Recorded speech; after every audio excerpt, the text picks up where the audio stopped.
Segundo bimestre de 2019, o programa História da Vida está de volta para contribuir com sua prática docente. 3 Descobertas será a nossa temática geral.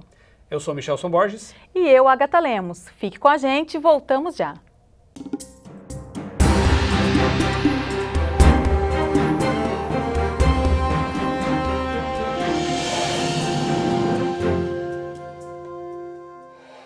E no programa de hoje vamos tratar do tema 3 descobertas que desafiam a teoria da evolução. Claro que existem muitas outras, né?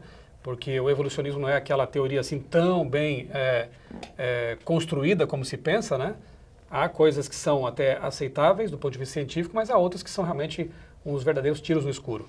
E nessa edição nós trouxemos para você descobertas recentes que estão desafiando esse paradigma evolutivo, né, Agatha? É uma coisa até assim ousada, né? Porque é o ensaio, essa é a teoria que é o pensamento corrente no mundo científico. Mas a gente tem visto que alguns elos não se encaixam, né?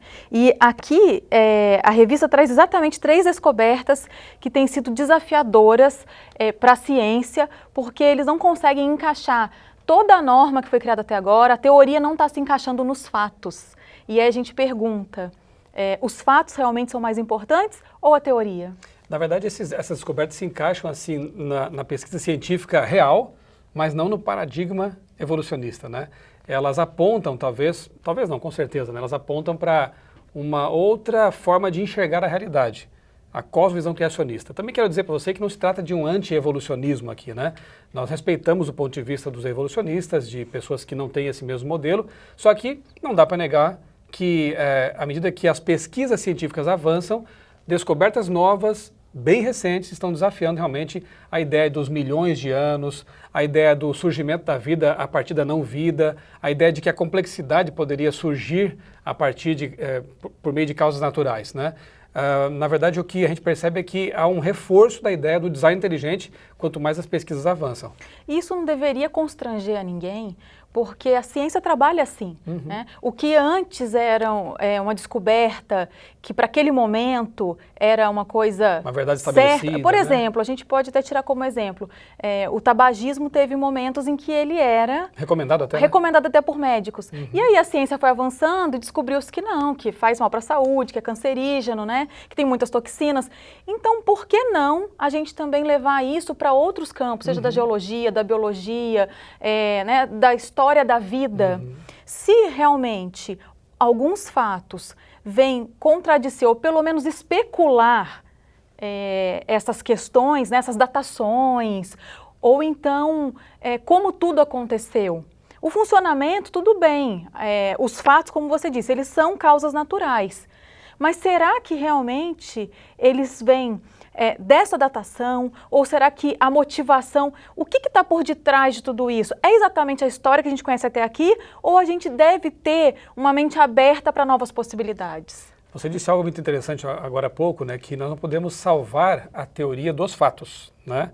Na verdade, quando os fatos contrários se acumulam com o tempo, quanto mais fatos contrários a um modelo, isso nos dá a pensar que esse modelo deve ser superado, né?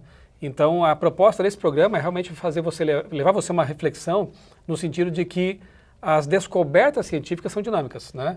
O avanço na ciência é dinâmico. E se for obrigado, como dizia próprio Sócrates, né? Siga as evidências, levem aonde levar. Se as evidências te levarem para a crença, para a constatação de que existe um designer por trás da natureza, aceite os fatos. Mas se as evidências te levarem ao contrário disso, né, a perceber que realmente é possível a vida surgir por acaso, realmente a história da vida tem milhões de anos, se as evidências te mostrarem isso, ok, aceite então os fatos, né? Mas o importante é, como disse a Agatha, ter a mente aberta, não tão aberta a ponto de deixar cair o cérebro, como dizem alguns, né? Mas aberta no sentido de se abrir para o diferente, para o contraditório e pesar as evidências. Espero que você reflita nisso nesse programa. O modelo científico, Michel, ele é exatamente assim. Você não vai já com a hipótese, você tem a hipótese, mas você não vai com aquilo pronto. A conclusão, de repente, ela pode contradizer a sua hipótese. Então a gente tem que estar aberto para essa possibilidade. Essa é a nossa ideia com o História da Vida, que você possa realmente analisar a realidade que te rodeia, que você possa olhar para o universo, para a vida, com lentes bifocais, né? Por um lado, a lente da ciência, da verdadeira ciência, e a outra lente seria então a própria revelação de Deus, a teologia bíblica, não é? Com essas duas lentes que Isaac Newton, por exemplo, usava, você pode chegar muito mais longe e muito mais amplamente à realidade. Bom, a gente vai para o segundo bloco, daqui a pouco a gente está de volta e a gente traz aí um tema sem utilidade.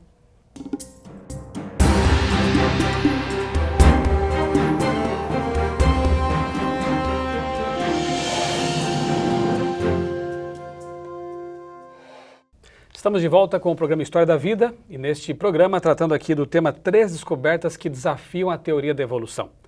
Nós falamos um pouquinho no primeiro bloco sobre elas, de modo assim mais geral, e agora vamos detalhar cada uma, começando pela primeira, que tem um título até meio engraçado aqui, né, Agatha? Sem utilidade. Que negócio é esse que não tinha utilidade, mas que agora parece que descobriram que tem mesmo? Pois é, a gente está falando da apêndice. A coitadinha, né, era ali uma... Aquele negocinho que tem lá no fim do intestino, né? E era visto como um resquício da evolução. Um órgão vestigial, eles chamavam. Um órgão vestigial, alguma coisa que estava ali por estar, não tinha uma explicação concreta. Estava ali para inflamar e operar só, né? Para inflamar, operar, dá trabalho. Uhum. E agora a ciência traz aí as novas descobertas científicas em veículos importantes, né, de ciência, trazendo que não, tem utilidade sim. Interessante que o apêndice ele tem uma função importante no sistema de defesa, né? Ele produz bactérias que são úteis nesse sentido, para defender o organismo contra agressões. É claro que quando se extrai, o corpo dá um jeito, né? Dribla essa falta, né? Mas é melhor ter, é bom ter o apêndice. E o interessante é que eu li um tempo atrás, Agatha, que no século XIX se achava que, o pessoal achava que havia cerca de 200 órgãos vestigiais. Então ali tinha a amígdala, tinha o apêndice, tinha um bocado de coisa assim. A gente era quase alguma coisa que não tinha função. A ideia, por isso que é sem utilidade, né? Mas agora se sabe que tem utilidade. Restou pouca coisa nesse sentido aí. À medida que as pesquisas foram avançando, foram percebendo que esses ditos órgãos vestigiais, na verdade, eram órgãos funcionais, úteis e em alguns casos até indispensáveis. E esse é o caso da apêndice, que era uma coisa até então dispensável e hoje se mostrando extremamente importante para o sistema imunológico, com uma atuação importante, que elas colaboram para povoar o sistema digestivo. E isso, de certa maneira, é também o que é ciência, ciência séria, né? Ciência empírica, né? Empírica, que de alguma maneira está quebrando um mito que foi construído pela própria ciência um tempo atrás. Os próprios pesquisadores na ciência, né? Veja, como a gente falou no primeiro bloco, né? Pesar as evidências. Se antes o apêndice e outros tantos órgãos, 200, né? Davam a impressão de que aquilo era um resquício da evolução e aparentemente sustentavam ou davam respaldo para a teoria da evolução, agora a gente percebe que, na verdade, eles têm que ver com design inteligente porque foram projetados para aquela função. E agora? Temos que pesar as evidências e concluir. Isso tem que ver com a evolução ou com o criacionismo que abraça a ideia do design inteligente? Você tem que pensar sobre isso. Não estamos falando de redundância da evolução, estamos falando de alguma coisa projetada para um benefício para o nosso corpo. Exatamente. E para a saúde. Bem, é hora da sugestão prática para a grande área Ciências da Natureza. Vamos lá então, professor, você pode aproveitar muito bem esse material. Veja que no componente curricular Ciências, na página 2 aqui da revista, é apresentado o caso do apêndice, o órgão mal compreendido, que durante muito tempo foi utilizado como referência para explicar a ocorrência de supostos processos evolutivos que, com o tempo, eliminaram as funções de certos órgãos humanos. Utilize essa pesquisa para enfatizar os contrastes que há entre o modelo que realmente atende às exigências do método científico, buscando a veracidade dos fatos, é a busca pela verdade, como se diz, né? A partir de dados concretos, e outros que manipulam informações e procedimentos para ajustá-los às hipóteses sugeridas. Na área e componente de matemática, ajude os alunos na compreensão de escalas temporais tão extensas. Informe-os a respeito da ação das deposições de camadas, esclarecendo que, em muitos casos, a datação dos fósseis se baseia simplesmente na camada em que eles foram encontrados, independentemente da realização de testes comprobatórios de datação. É isso aí. Você quer saber qual é a outra descoberta que desafia a teoria da evolução? Olha aí. Sangue de dinossauros. Não perca, daqui a pouco a gente volta.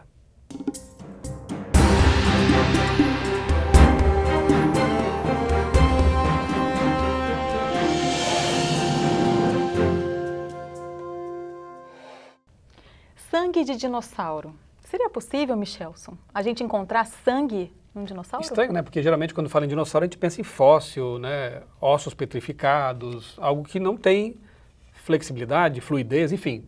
Estranho isso, né? Sangue de dinossauro. Pois é, a descoberta agora, também uma descoberta recente, indicou sangue em um dinossauro datado de 80 milhões de anos. Um hadrossauro. 80 milhões de anos. Seria uma coisa praticamente impossível dentro do que até hoje se pensou quanto a dinossauro, porque você encontra, como você disse, coisas ali petrificadas. Agora, esse outro estado físico, ele é no mínimo curioso. Vamos assim abrir o jogo, né?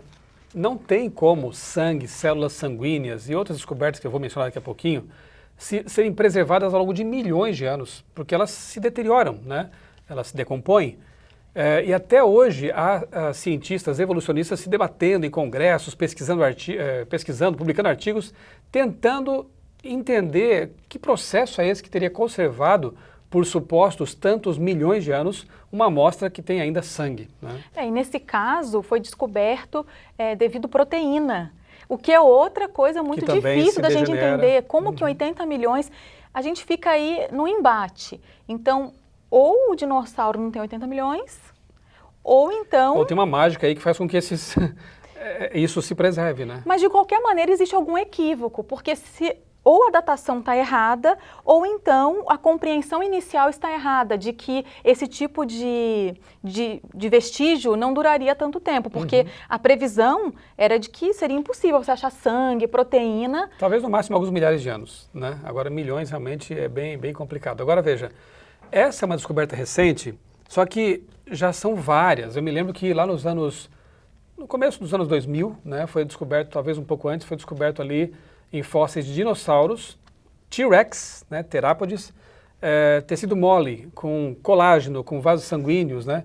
E até hoje, veja, 20 anos depois, ainda estão tentando encontrar uma explicação plausível para o fato de encontrar em tecido mole em fóssil de um T-Rex, né, que supostamente também teria vivido há dezenas de milhões de anos no passado.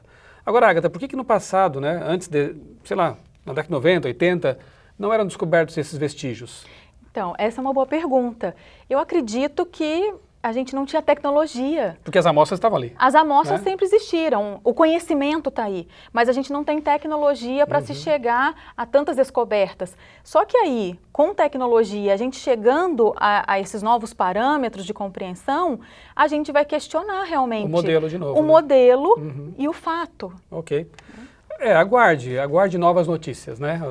Quanto mais o tempo passa e mais os métodos de investigação são aprimorados, aquilo que era tido como anômalo vai se tornando comum. E nós estamos vendo realmente uma outra, talvez uma quebra total de paradigma nessa ideia de milhões de anos, preservação bem feita, o que aponta talvez para um dilúvio, alguma coisa catastrófica rápida, né? Enfim, são descobertas assim bastante interessantes, palpitantes e que vão dar trabalho para muita gente aí. Bem, vamos agora às sugestões práticas, né? Os professores querem saber como usar também esse conteúdo em sala de aula, né? Ciências humanas, o que se pode fazer ali? Bom, no componente História, reconstrua com os alunos as eras geológicas em que os dinossauros existiram e analise a falácia envolvendo milhões, bilhões de anos de evolução, né, que servem apenas como tentativa de justificar o modelo proposto pelos evolucionistas.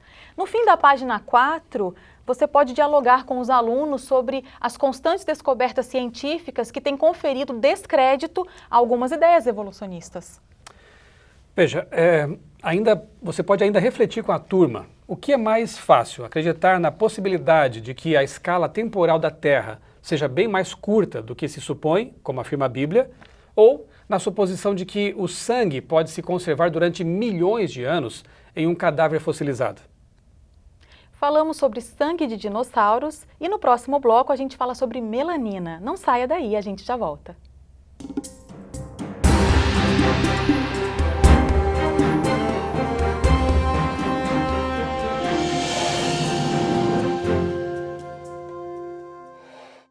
Último bloco do nosso programa História da Vida, hoje falando sobre 3 descobertas que desafiam a teoria da evolução. Falamos já sobre o apêndice e vimos que ele não é descartável assim, né, como se pensava.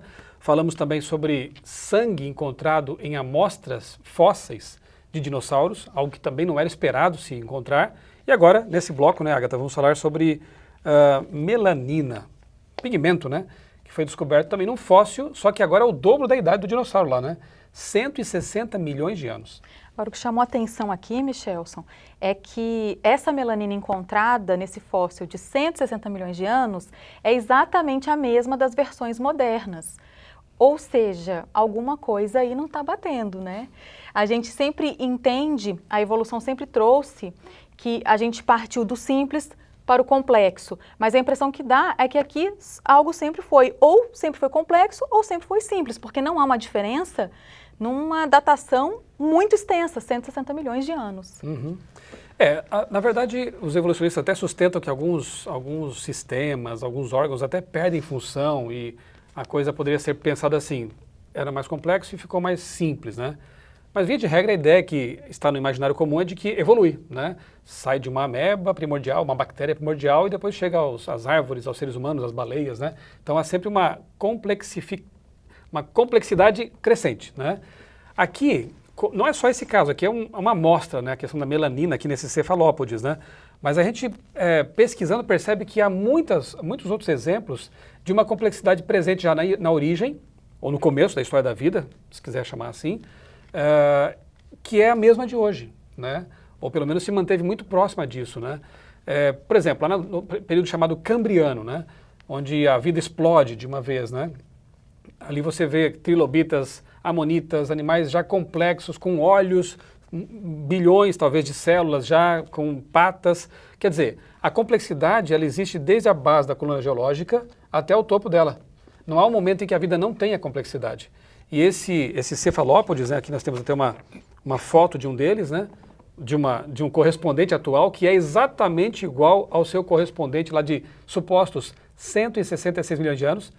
É complexo, ele já produzia esse pigmento, a melanina, já tinha esse mecanismo ultra complexo de produção dessa tinta, não é? Que é o mesmo até hoje. Ou ele já era produzido, sendo o mesmo hoje, ou então acontece o que a gente discutiu no bloco anterior sobre o sangue dos dinossauros. Uhum. Será que ele foi preservado? O que aconteceu? A gente espera que com a evolução haja pelo menos mudanças mínimas. E aqui nesse caso não houve mudança. Esse é um outro detalhe que você mencionou, né? O processo de preservação. Melanina, à semelhança do sangue e de outros pigmentos também que se encontram em fósseis de aves, de dinossauros também, né? São substâncias, digamos assim, muito perecíveis, muito frágeis. E elas foram preservadas por algum processo de soterramento rápido.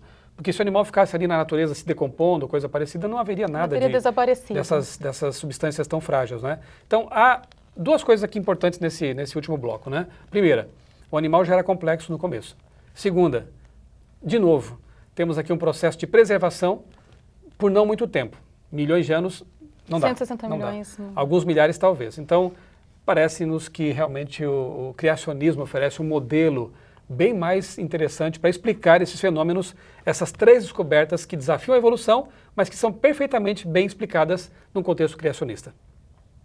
E para você, professor, temos mais sugestões práticas na área de ciências humanas. Em geografia, analise com os alunos as características dos seres marinhos em comparação com outras criaturas. O processo de conservação dos seres marinhos é distinto e muito mais rápido.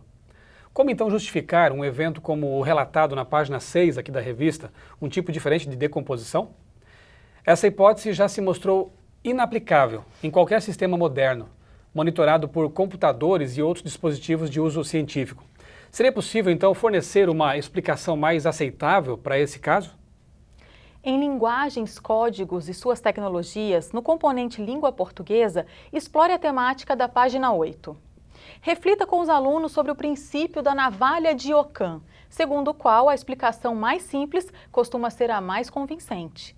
Partindo dessa premissa, qual seria a melhor explicação para a descoberta de registros tão jovens de sangue, melanina e outros? Evolução lenta e gradual ou ação direta de um dilúvio evitando agentes erosivos? Saliente a importância de sabermos analisar e compreender os pressupostos e as implicações que constituem cada modelo científico. Em artes, as impressões e a coloração dos fósseis revelam muito acerca da constituição deles. Quais explicações podem ser fornecidas para justificar o perfil dos pigmentos observados nessas estruturas? E o processo ocorrido para que esses achados extraordinários passassem a compor o registro fóssil? Vale a pena preservá-los? E chegamos ao fim de mais um programa História da Vida. Foi muito bom compartilhar com vocês todas essas ideias. Nos despedimos e fica o convite para que nos acompanhe no canal do YouTube CPP Educacional, playlist A História da Vida. Até o nosso próximo encontro. Um abraço.